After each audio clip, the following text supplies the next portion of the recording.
안녕하세요. 준호입니다. 좋은 월요일 아침입니다. 주말에 뉴욕 증시가 저렇게 올랐습니다. 다우는 좀 올랐고 S&P와 나스닥도 오르긴 올랐는데 크지는 않았습니다만은 나스닥이 제일 약간 좀 덜 쳐져서 올라가는 그런 모습인가요? 그래도 1.47% 올랐으면은 많이 올라온 겁니다. 그 전날 모이 크가서 그렇지 뉴욕은 여전히 견조하다 하는 걸 느낄 수 있었고 잭슨홀에 해서 파월 의장의 얘기를 전반적으로는 빅컷이다 이렇게 받아들이는 것 같아요. 빅컷. 어, 빅컷을 그러니까 50bp를 내린다는 얘기가 아니라 그런 의도로 얘기한 게 아니냐 이렇게 이제 해석을 하고 있다는 거죠. 하지만 그게 실제 9월 18일 날 빅컷 50 베이스 포인트로 갈지는 아직 알 수 없습니다. 왜냐하면은 그 사이에 이제 여러 가지 변동성이 많아요. 여러 요인도 많고, 한 달도 안 남았지만, 여러 변동성이 있기 때문에 너무 낙관할 필요는 없고, 다만 이제 금리를 내린다라는 것에 우리가 주목해야 되겠다 하는 얘기고요. 어, 제가 쭉 나왔던 여러 가지 얘기들을 쭉 모아서 봤는데, 그렇습니다. 이게 어, 이번 뉴욕 증시 주말에 이 잭슨홀 미팅에서 파월 의장의 얘기를 갖다가 해석을 하면서 일단은 파월 의장이 좀 시장에 대해서 좀 순화적이다, 시장에 친화적이다, 뭐 이런 생각을 하고 있다는 거죠. 그래서 파월이 쏘아올린 피벗이 노탄 이런 식의 그 제목이 많았어요. 파월이 이렇게 얘기했구나. 그런 얘기들이 많이 있었다는 거죠. 빅컷을 열어뒀다. 여기에 무게를 두는 그런 얘기가 많았고, 그래서, 달러 인덱스도 좀 많이 내려왔습니다. 달러 인덱스. 우리 달러 지수죠. 달러 지수 좀 많이 내려오고, 달러 지수 오랜만에 봐볼까요? 이 달러 지수가, 달러 유로로 봐볼까요? 달러 유로. 이렇게. 달러가 많이 내려가고 있다. 유로가 올라간다는 얘기는 달러가 내려가고 있다는 얘기입니다. 이제 달러 지수라는 것은 이제 주요 5개 국가의 금리 차이 이런 거 얘기하는 거니까 이렇게 있고 이제 그 엔화는 내려가는 거.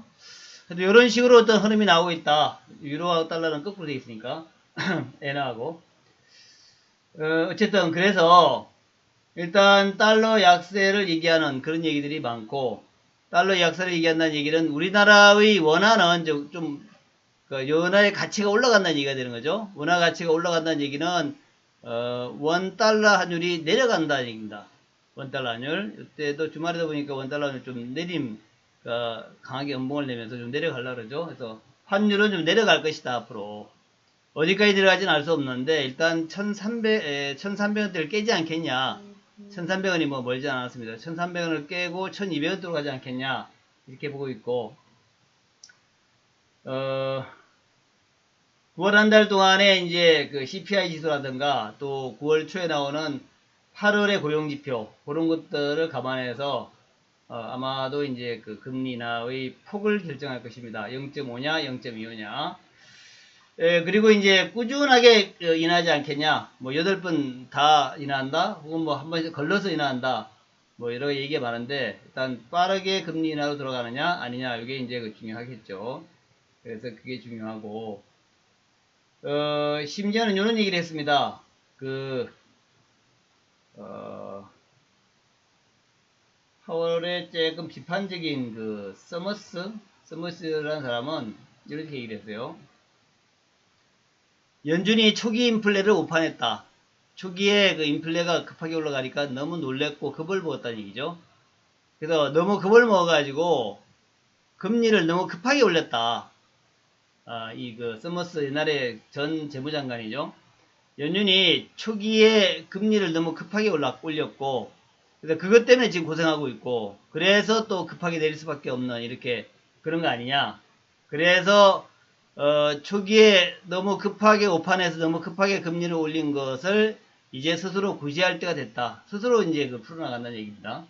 그런 얘기까지 하고 있고, 또 다른 분 얘기는 그 월스트리트 저널의 티마 라우스라고 있습니다. 티미 라우스. 이 사람이 파월의 의중을 가장 잘 아는 사람이다 라고 얘기하는데, 그 사람 얘기는 파월이 이번에 침묵으로 50 베이스 포인트 인하를 시사했다.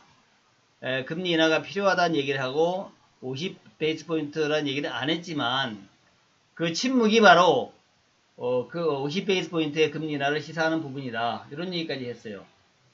굉장히 그 금리 인하를 강하게 하는 분위기로 좀 가고 있다라는 거니까, 작년도하고 올해 상반기는 우리가 핵심이 AI였습니다.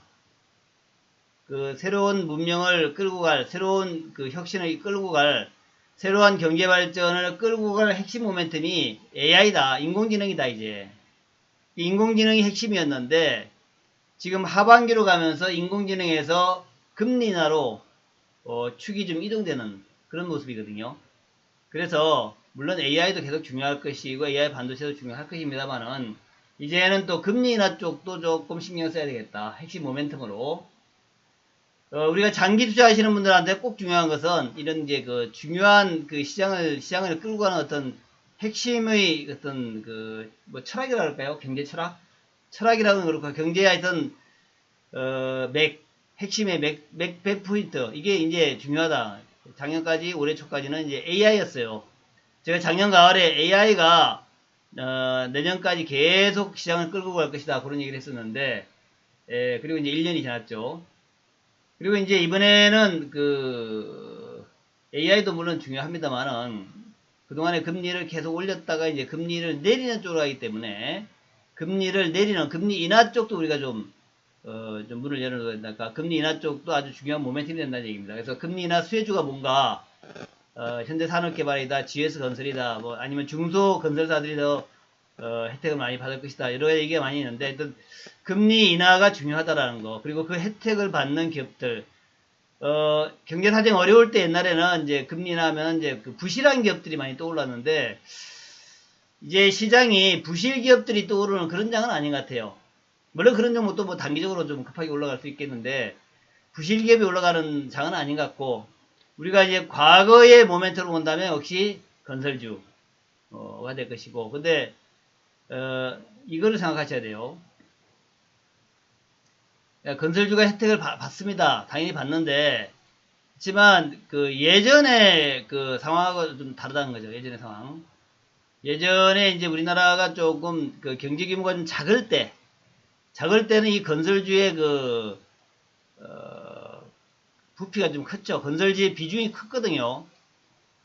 지금 근데 다르게 얘기한다면은, 만약에 미국에서, 미국은 경제 규모가 굉장히 크지 않습니까? 미국도 아주 옛날에는 이제 초창기 성장기 때는 건설주의 비중이 컸겠죠. 근데 지금은 그게 아니라, IT라든가 금융이라든가 이런 여러 이제 그 다양한 분야로 이제 그 볼륨이 커졌단 말이죠. 일본 같은 경우에도 일본이 뭐 건설주가 일본이 뭐 대표적이고 뭐 금리를 뭐 올리고 내리고 한다 해서 건설주가 움직이고 이런 건 아니란 말이죠. 그래서 예전의 사고방식에서 좀 벗어나야 된다. 예전에는 이제 우리나라 그 경제 규모 경제에서 이 건설이 차지하는 비중이 굉장히 컸기 때문에, 그래서 이제 건설주가 시장에서 이제 파워를 발휘했는데, 지금은 그게 아니다. 그러니까 얘 과거의 생각에 계속 묻혀 있으면 안 된다는 얘기죠. 그래서 지금은 오히려 건설보다는 바이오가 훨씬 더 비중이 크고, 바이오. 그리고 다른 여타 기업들의 비중이 워낙 커져가지고 건설주의 비중은 확 쪼그라들었어요. 그만큼 이제 시장에서 금리를 인하한다고 건설주가 올라간다, 이런 개념보다는, 그래 금리 인하, 그래 건설주도 물론 중요하지만 이거 뭐 예전에나 건설주지 뭐 지금 건설주 뭐 이렇게 대단한 거야?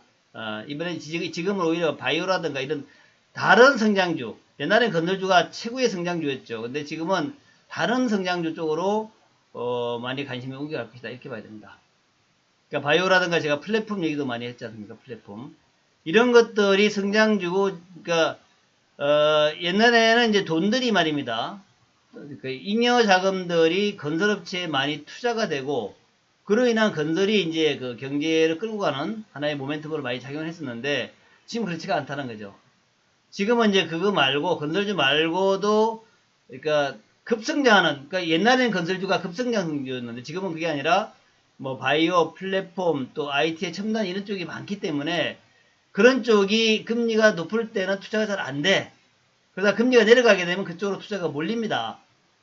또 지금 아시다시피 바이오에서 지금 한계 바이오 기업도 굉장히 어려워요.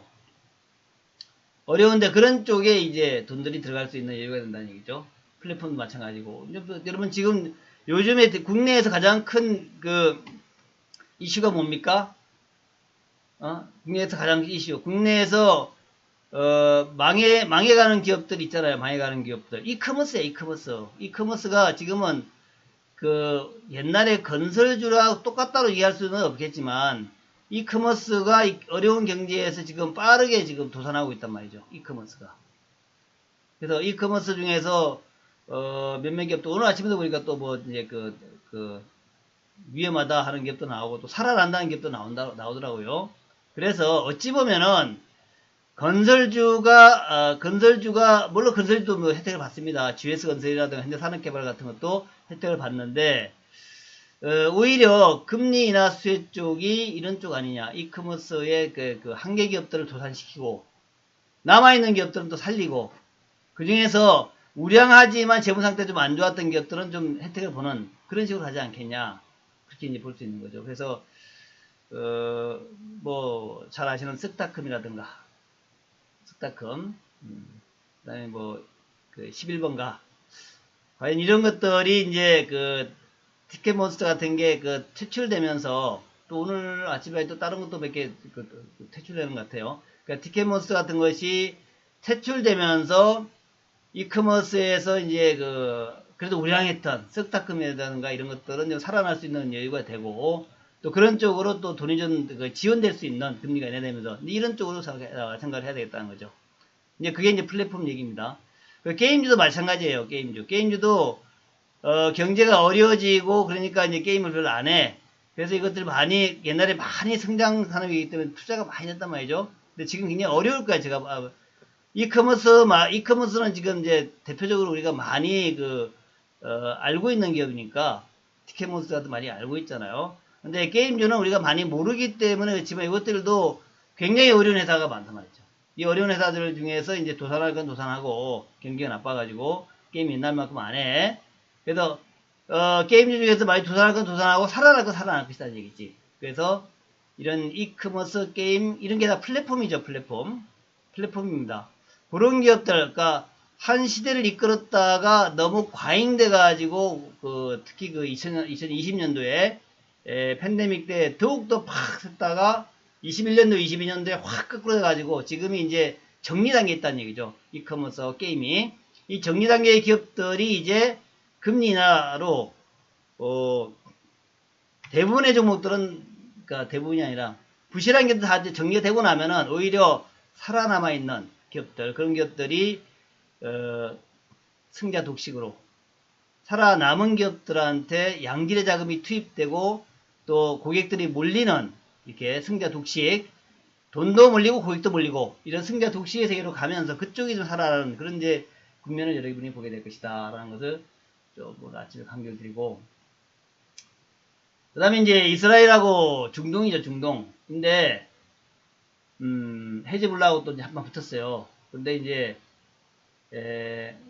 헤즈볼라가 이제 그 미사일을 쏘고 막 하면서 이제 이스라엘과 지금 공방전을 벌이고 있는데 그 결과를 보면 말이죠. 결과를 보면은 옛날에는 헤즈볼라니 뭐 이런 데가 뭐 공방을 벌이면 뒤에서 이란과 사우디와 뭐 아랍에미리트는 이제 공식적으로 안 그랬지만 뒤로 많이 지원했던 거 말이야. 뒤로. 뒷꿈으로 많이 돈 지원을 했던 그런 이제 대리전 양상이었는데 지금 보면 그게 아니야. 옛날보다 훨씬 더 지원을 안 하는 것 같아. 그러니까 이제 하마스니 헤즈볼라나 이런 것들이 굉장히 어려워져 지금 어려워져 있어가지고 이스라엘과 전면전을 벌일 수가 없다라는 그 결론을 우리가 내립니다. 그 결론은 제가 늘 강조하지만 결국 유가라 그랬죠. 유가 보니까 결론은 뻔해. 유가가 올라가고 막 난리 법석을 쳐야만이 이게 되는데 지금 뭐 유가가 뭐 좀 우리 올랐다고 조금밖에 안 올랐습니다. 그 공방전 벌인다 그랬는데도 그래서 결국 중동전은 이제는 이스라엘이 확실히 장악하게 가는 분위기 그리고 미국의 의도대로 이스라엘도 좀 자제를 해라 그러면서 중동 평화가 이루어지는 빈살만이 옛날 같으면, 옛날에 이제 그 사우디, 뭐, 그때는 이제 빈살만도 요즘 보면은 다 그 국위구선이야. 우리가 왜 헤즈볼라를 도와줘야 돼? 쓸데없이. 이런 식이거든요. 우리도 먹고 살아야 돼. 그 아랍에미리트 봐라. 저렇게 성장해가지고, 난리치고 있는데, 우리도 지금 기름은 이제 기름 가격이 내려가고 있고, 사람들이 자꾸 기름을 안 쓰고, 태양광 풍력을 쓰고 있단 말이야. 그러니까 원자력 쓰고. 그러니까 사우디의 호황의 시절은 지났어. 우리가 지금 한가하게 뭐 하마스나 헤즈볼라 도와줄 수 있어? 못 도와준다 이거야. 이제 못 도와줘. 니네 알아서 해라. 그러면서 이제 분위기가 좀 많이 바뀌고 있다. 궁극적으로는 이제 중동 평화가 이제 이런 식으로 이루어지지 않겠냐 이렇게 보고 있는데 하여튼 그런 것들이 있고. 그 다음에 또 하나가 이제 이번 주에 그 엔비디아의 실적 발표가 있습니다. 그래서 엔비디아 실적 발표 관련해 가지고 과연 엔비디아 실적 발표가 어떻게 될 것인가 하는 게 또 가장 중요한 이제 이슈 중에 하나예요. 그래서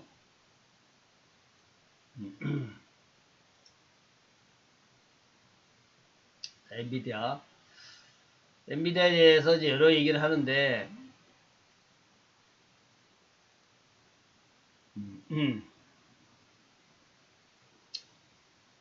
그리고 이제 이번 주에 그 키옥시아라고 이제 일본의 키옥시아가 또 상장을 해요. 네, 엔비디아의 실적은 좋게 나오겠죠. 그럼 엔비디아의 실적이 좋게 나오면은 사야 되는 것이냐? 아니면은 우리나라 이제 그 봤지만 실적이 발표되면은 올라가지가 않고 실적이 아무리 좋게 나와도 오히려 내려가죠. 그게 지금까지의 그 통례였습니다. 그래서 엔비디아도 지금 제가 차트가 이게 잘 안 나와서 못 보여드리는데 엔비디아가 지금 거의 뭐 최고가 근처까지 왔어요. 얼마까지 왔냐면 이거 뭐 차트가 이게 밑에 누워 있으니까 이게 뭐 액분하고 난 다음에 별로 이게 없어. 위아래 폭이 변동이 없으니까 이제 $130 근처까지 왔어요. 엔비디아가 이렇게 왔으면은 그 실적이 이제 28일 수요일이죠. 28일 우리나라도 목요일 날 아침에 할 수 있는데 이렇게 왔으면 이제 엔비디아 실적을 발표하더라도 더 올라가지 못하고 내려갈 확률이 없다는 거죠. 물론 엔비디아는 실적이 좋게 나올 겁니다. 좋게 나올 거야. 그리고 엔비디아의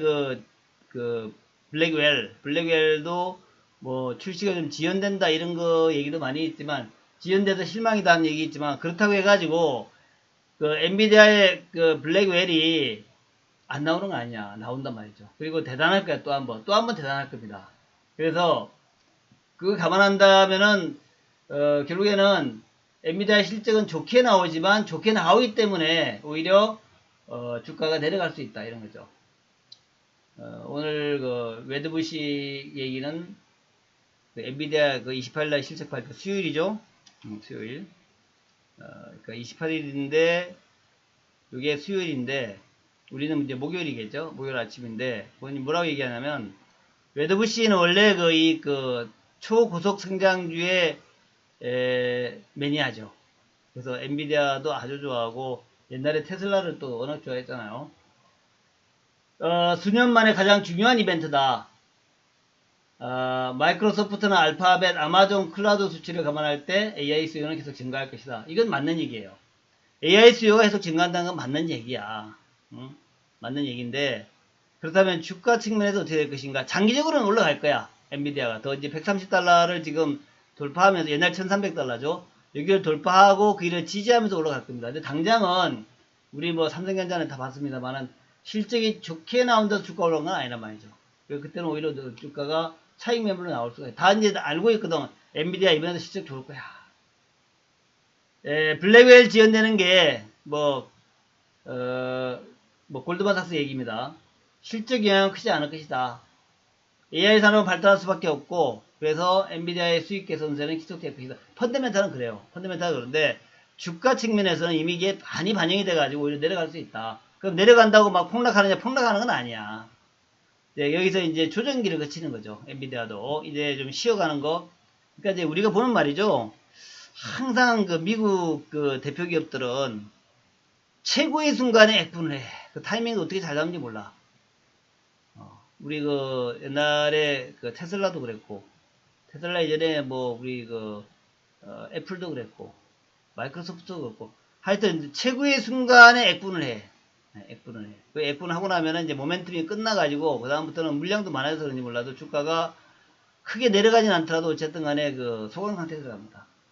이 엔비디아도 이번에 그 1300달러, 1200달러 수준에서 이제 F는 해가지고 100달러로 내려왔잖아요. 이번에 100달러 살짝 깨게 됐습니다만은. 그게 이제 조정에 들어간다는 신호가 돼, 제가 볼 때는.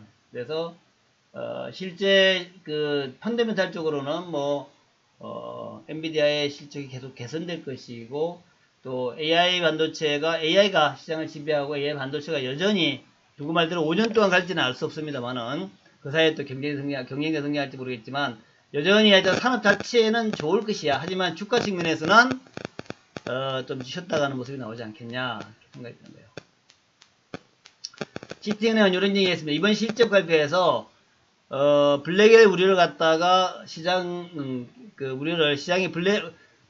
블랙의 우려를 갖다가, 잠재울 것이다. 시장이 안심할 것이다. 이런 얘기를 하고 있어요. 또 뭐, 옵션 분석업체 OAATS, 여기서는 뭐, 그 실적이 발표되면은 한 10% 갖다 출렁거릴 것이다. 이런 얘기까지 합니다. 출렁되겠죠? 출렁될 겁니다. 출렁될 텐데, 진짜 출렁될지는 봐야 될 것 같아요. 제가 이제 아까 금리나 얘기를 많이 했는데, 그러니까 이제 이번 주에 가장 중요한 것은, 지난주는 잭슨홀이었고, 이번 주는 이제 엔비디아 실적이란 말이죠. 그렇고, 이제 이번 주 이제 끝나고 나면 이제 8월이 끝나니까, 요 주간에 또 이제 PC 가격 지수가 한번 나오겠죠. 이번 주에. 그리고 이제 9월 달에는 9월 초 첫 주 금요일 날에, 미국의 고용 지표가 나올 겁니다. 그리고 그 다음 주가 CPI란 말이죠. 그러니까 지금 계속 연짝으로 걸려 있어요. 이번 주는 엔비디아 실적. 그 다음에 이제 PC 가격 지수가 나오죠. PC. 요거 계속 또 이제, PC 가격 지수는 잘 나올 겁니다. CPI가 워낙 지난번에 잘 나왔기 때문에 PCI가 잘 나온다 해가지고 시장에 별로 영향은 없을 거예요. 영향가 없습니다. 그래서 엔비디아 실적은 결론적으로 좋게 나오겠지만 주가는 오히려 내려갈 수 있다. PC 가격 지수에 별로 관심이 없을 것이야. 그게 이제 이번 주고, 이번 주 끝나고 나면 이제 그 다음 주 가서 PC 이게 나오죠. 그 다음 PC 이제 여기에서 파생돼 가지고 이제 좀 자세하게 나오겠죠. 이제 고용지표가 어떻고 뭐가 어떻고.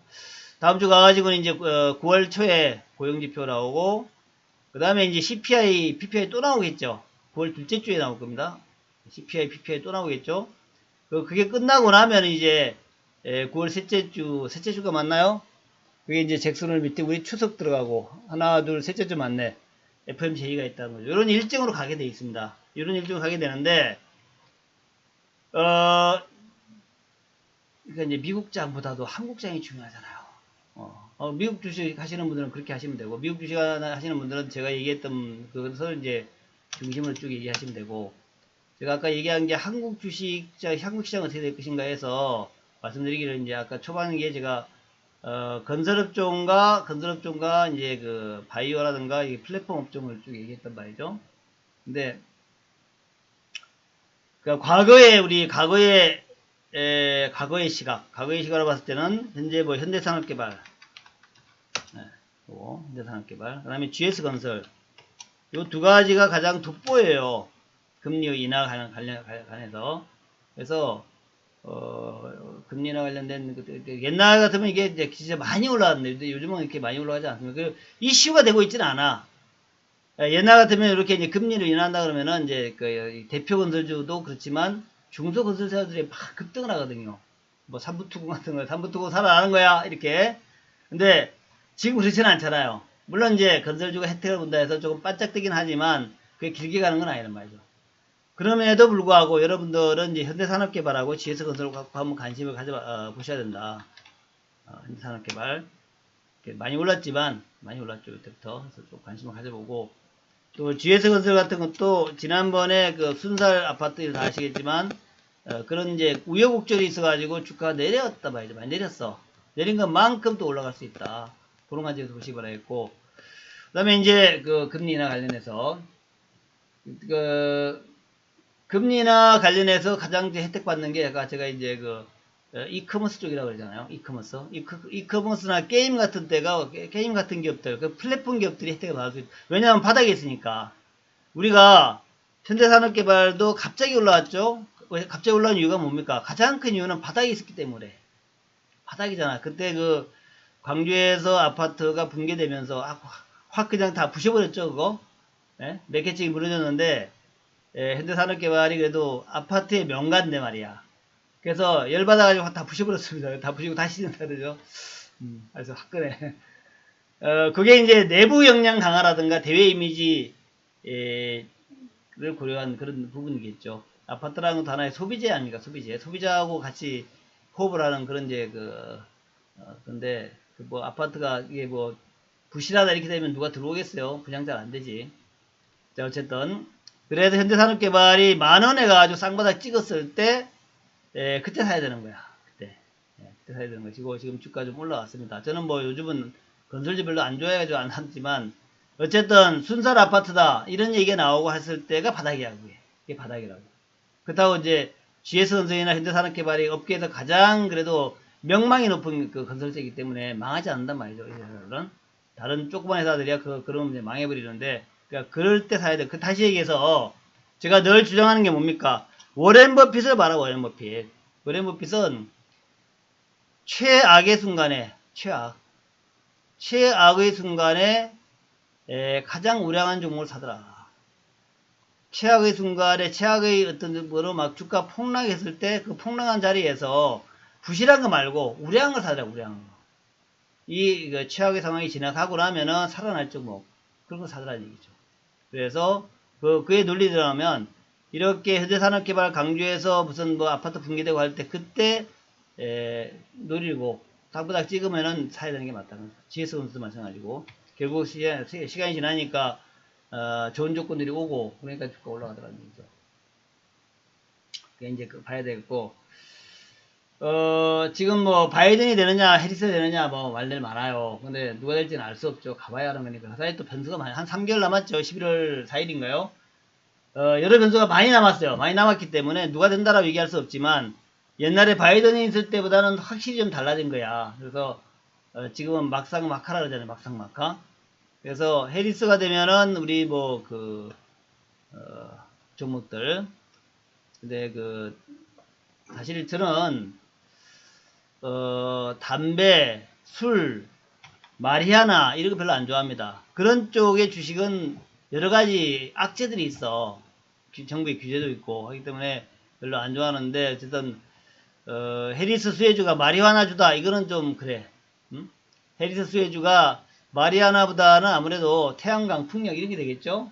태양광 풍력 또 그린 정책 그런 것들이 이제 주요 재료가 될 것이다 생각이 돼요. 그래서 그런 개념으로 좀 보시기 바라겠고 아까 제가 플랫폼 같은 것도 얘기했지만 또 우리나라의 참 어려웠던 쪽이 지금 굉장히 어려워지고 있는 쪽이 여행주 그런 것들이에요. 여행주 소비 관련된 거.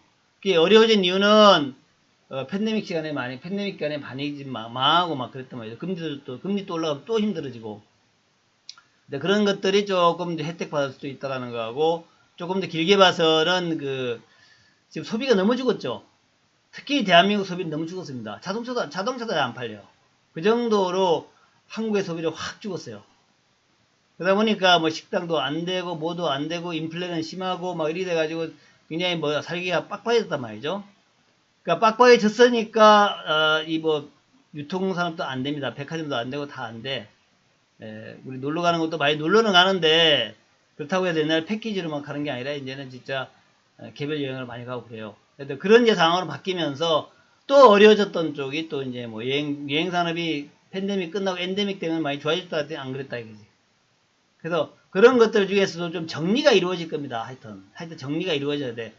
항상 보면은 경제의 등락 그리고 정책 당국자들이 금리를 올렸다 내렸다 하는 그 이유가 가장 큰 이유는 금리를 내리는 이유, 올리는 이유, 금리를 급하게 올리는 이유는 뭐 여러 가지로 있겠지만 경기를 갖다가 좀 이렇게 식히기 위한 것도 물론 있는데 또 한 가지가 부실한 기업들 정리하는 거야, 그 사이에. 이렇게 금리를 확 올려서 경기를 나쁘게 만들어서 부실 기업들을 정리야. 그래서 부실 기업이 정리되고 나면은 살아남는 기업들, 엔터테인먼트도 굉장히 이거 많아졌잖아요. 엔터테인먼트, 게임 업종, 또 이커머스 이런 것들이 너무 많아졌단 말이죠. 우리나라 투자가 많이 돼가지고 여기에서 좀 전기가 일어날 거야. 지금 돈이 그쪽으로 안 가니까 돈이 안 가면은 먹고 살기 어려운 데는 자리 도태되거든. 도태되고 나면은 이제 파이가 커집니다. 살아남은 것은. 그래서 살아남은 것들은 파이가 커지기 때문에 점점점 우량 기업들로 축약이 될 것이다. 우리가 건설회사에서 세월이 지나니까 남아있는 게 현대건설그룹들, 현대산업개발, 또 GS건설, 옛날에 그 많았던 중소, 중견 건설사 다 없어졌어요. 마찬가지로 엔터주 또 마찬가지입니다. 엔터주도 이제 많이 정리가 될 거예요. 정리되고 나면은 다들 정신 차릴 거야. 게임주도 마찬가지고. 그래서 이번에 그리고 이제 아까 얘기했던 이커머스도 마찬가지고 그런 쪽에서 우리가 그쪽이 성장이었는데 그것들이 이제 정리되고 나면 살아나는 기업들을 잘 보자 하는 것이고 거기에서 대장 기업들은 예를 들면 SM, YG엔터, JIP 이런 데는 더 좋아지겠죠. 하이브 마찬가지고 우리 이커머스 쪽에서도 아까 얘기했던 그런 기업들은 더 좋아지겠죠. 그렇게 살아남아있는 자금 여력이 있는 기업들은 더욱더 대형화되고 커져가는 그런 모양을 갈 것이고 중소 쪽은 다 망해가지고 오히려 큰 쪽에 합해지는 그런 모양을 가게 될 것이다. 라는 산업의 변화 같은 거. 금리 인하 쪽과 관련해서 금리 인하와 산업 변화가 작년에는 AI였고 올해 하반기부터는 이제 금리 인하야. 이게 가장 중요합니다. 그래서 항상 금리 인하를 좀 염두에 두고 그렇게 이제 보셔야 된다. 그리고 이스라엘과 헤즈볼라 이런 것도 생각하지 마시고요. 그런 건 이제 경제 이외의 모멘텀이 더 중요한 것 아니다라는 거 그렇게 보시면서 이번 주 보내시기 바라겠고 그렇습니다. 오늘도 하여튼 좋은 하루 이번 주도 좋은 주간 점점점 좀 좋아지겠죠? 예, 좋아진다 생각하시면서 네 그렇게 시장 하여튼 올해는 여러분 투자 활동에서 가장 깊게 생각해야 될 게 금리다.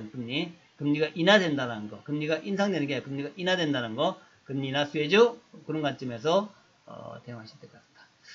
자, 좋은 한 주, 좋은 하루 되시기 바랍니다. 감사합니다.